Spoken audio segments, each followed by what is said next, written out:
Join me kung paano natin ginawa ang ating napakasimpleng crispy pork chop na ito.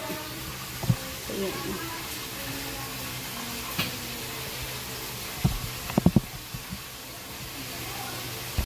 Hello and good day. Ayan, meron tayong 1 kilong baboy na hugasan at i-marinate natin sa corn flour. Konting corn flour dahil ang ating gagawin ay gagawa tayo ng crispy fry.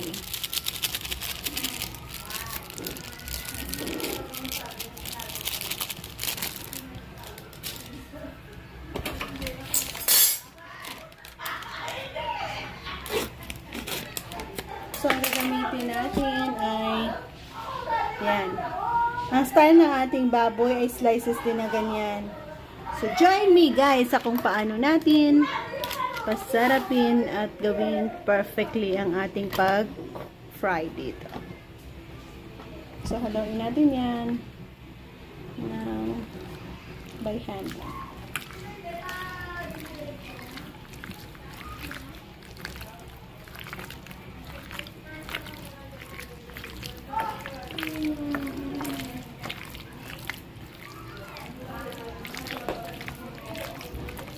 Pagkatapos dyan, dip in natin dito sa ating breadings in a generous amount.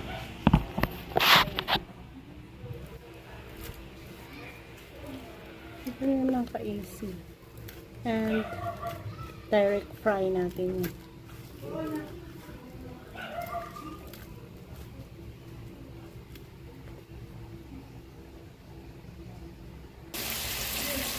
So, yan, tatlo ang ating nilagay dyan.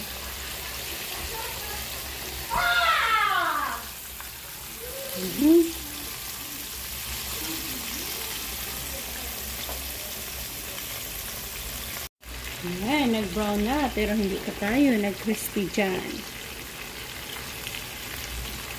Ang ating aim ay delicious crispy fried pork chop.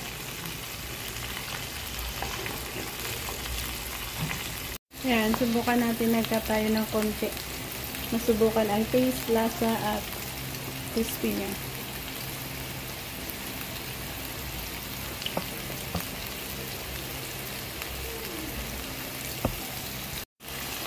Yan.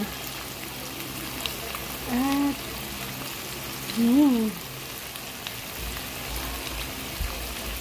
sakto sa lasa.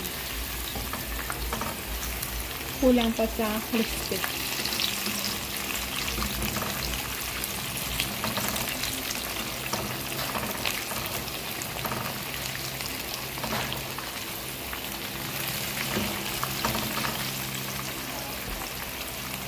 Ayan, ang ating first batch ay done na. Siguro mga 4 na pieces natin lutuin. Madami din kasi. From here, ita-transfer natin dito sa ating talagyan. Yan.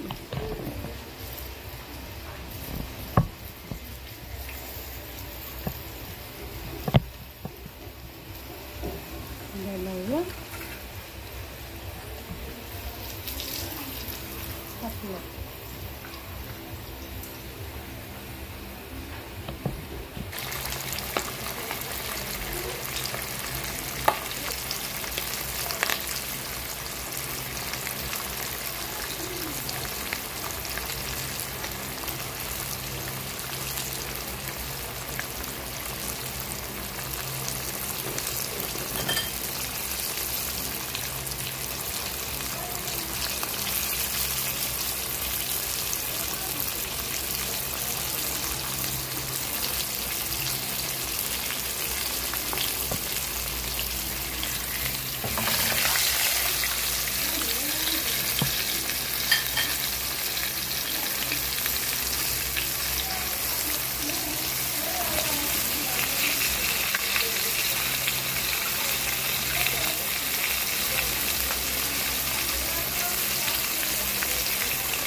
So, ayan, for easy eating. Ikakat na lang natin sila ng maliliit. Para mabilis ang ating pag-dip in dun sa ating sauce.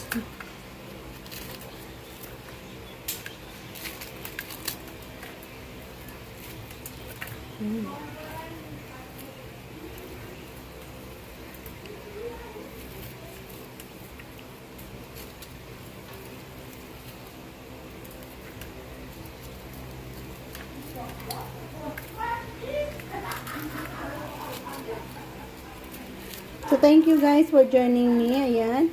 Nagkaroon na naman tayo ng perfectly crispy fried pork chop. Crispy niya.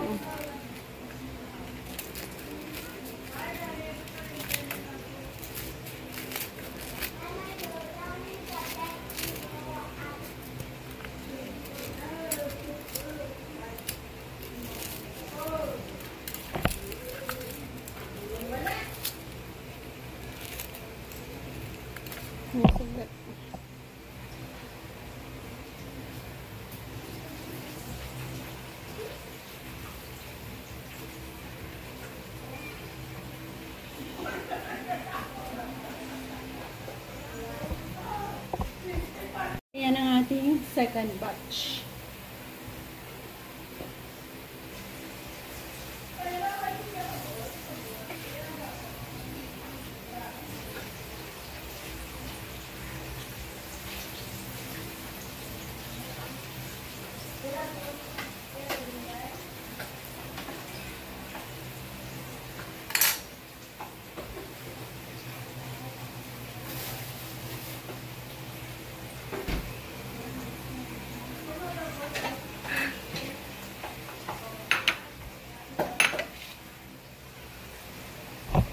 So, para sa ating sausawan, dito sa ating masarap na pork chop, gamitin natin ang Mang Tomas or pwede din ketchup with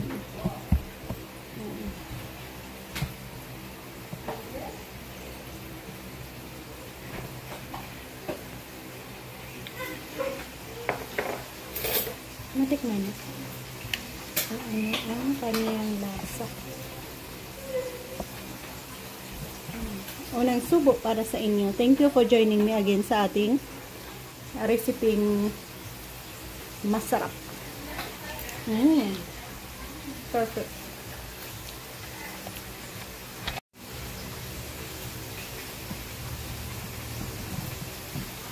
Meron pa rin tayong ongoing doon na niluluto pa.